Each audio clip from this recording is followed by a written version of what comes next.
Blood helpline Karnataka ವತಿಯಿಂದ blood donation campaign August 8ರಂದು ನಡೆಯಲಿದೆ ಎಂದು ಮುಸಾಂಬಿಲ್ ನೂಯಿ ತಿಳಿಸಿದರು. ಅವರು ಮಂಗಳೂರಿನ ಪ್ರೆಸ್ ಕ್ಲಬ್ನಲ್ಲಿ ಸುದ್ದಿಗೋಷ್ಠಿ ನಡೆಸಿ ಮಾತನಾಡಿ, ಸಾಮಾಜಿಕ ಜಾಲತಾಣದ ಮೂಲಕ ಒಂದಾದ ಅನಿವಾಸಿ ಭಾರತೀಯ ಗೆಳೆಯರ ಬಳಗವೊಂದು 2016 ಆಗಸ್ಟ್ 8ರಂದು ವಾಟ್ಸ್ಆಪ್ ಮೂಲಕ ಬ್ಲಡ್ ಹೆಲ್ಪ್ಲೈನ್ ಕರ್ನಾಟಕ ಎಂಬ ಸಣ್ಣ ಗ್ರೂಪ್ ಅನ್ನು ರಚಿಸಿ ನಾವು ರಕ್ತ ಸಂಬಂಧಿಗಳಾಗೋಣ ಎಂಬ ಧ್ಯೇಯದೊಂದಿಗೆ ಜಾತಿ, ಮತ, ಧರ್ಮ ಭೇದ ಮರೆತು ರೋಗಿಗಳಿಗೆ ಅಗತ್ಯವಾದ ರಕ್ತವನ್ನು ಪೂರೈಕೆ ಮಾಡುವ ಮಹತ್ ಕಾರ್ಯದಲ್ಲಿ ತೊಡಗಿದ್ದೇವೆ ಎಂದ ಅವರು, ಕರ್ನಾಟಕದಾದ್ಯಂತ ಯಶಸ್ವಿ ರಕ್ತದಾನ ಶಿಬಿರವನ್ನು ಆಯೋಜಿಸುತ್ತಾ ಬಂದಿದ್ದು, ಸಂಸ್ಥೆಯು ನೆರೆಯ ಕೇರಳಕ್ಕೂ ತನ್ನ ಕಾರ್ಯವ್ಯಾಪ್ತಿಯನ್ನು ವಿಸ್ತರಿಸಿದೆ. ಈಗಾಗಲೇ 12 ಯಶಸ್ವಿ ರಕ್ತದಾನ ಶಿಬಿರವನ್ನು ಆಯೋಜಿಸಿ ಜನ ಮನ್ನಣೆಯನ್ನ ಗಳಿಸಿದೆ ಎಂದು ಹೇಳಿದರು. ಆಗಸ್ಟ್ 8ರಂದು ಬೆಂಗಳೂರು, ಮೈಸೂರು, ಮಡಿಕೇರಿ, ಹಾಸನ, ಪುತ್ತೂರು, ಮೂಡಬಿದ್ರಿಯಲ್ಲಿ ರಕ್ತದಾನ ಶಿಬಿರವನ್ನು ಆಯೋಜಿಸಿದ್ದೇವೆ ಎಂದು ಹೇಳಿದರು.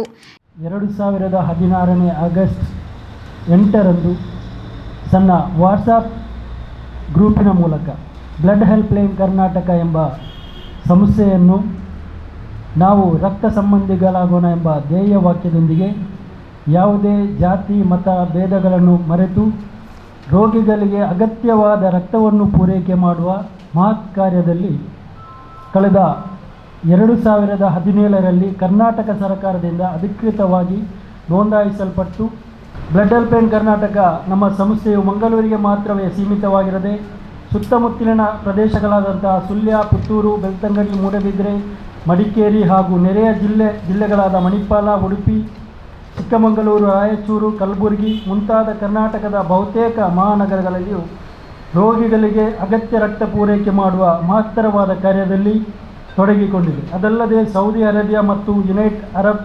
ಎಮಿರೇಟಸ್ನಂತಹ ಅರಬ್ ರಾಷ್ಟ್ರಗಳಲ್ಲಿಯೂ ತನ್ನ ಕಾರ್ಯಾಚರಿಸುತ್ತಾ ಬಂದಿದೆ. ಕರ್ನಾಟಕದಾದ್ಯಂತ ಯಶಸ್ವಿ ರಕ್ತದಾನ ಶಿಬಿರಗಳನ್ನು ಆಯೋಜಿಸುತ್ತಾ ನೆರೆಯ ರಾಜ್ಯ ಕೇರಳಕ್ಕೂ ತನ್ನ ಕಾರ್ಯವ್ಯಾಪ್ತಿಯನ್ನು ವಿಸ್ತರಿಸಿದೆ.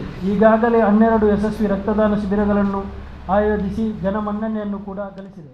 ಈ ಸಂದರ್ಭದಲ್ಲಿ ಬ್ಲಡ್ ಹೆಲ್ಪ್ಲೈನ್ ಕರ್ನಾಟಕದ ಸಲಹೆಗಾರರಾದ ಮುಸ್ತಫಾ ಟೂರ್ ಡೆಮ್ಮಲೆ, ಕಾರ್ಯನಿರ್ವಾಹಕರಾದ ನಾಸಿರ್ ಆರ್ಬಿ, ಅಶ್ರಫ್ ಕಲ್ಕಟ, ರಿಯಾಜ್, ಇಮ್ರಾನ್ ಟೂರು, ಆಶಿಕ್ ಪೋಕಸ್ ಉಪಸ್ಥಿತರಿದ್ದರು.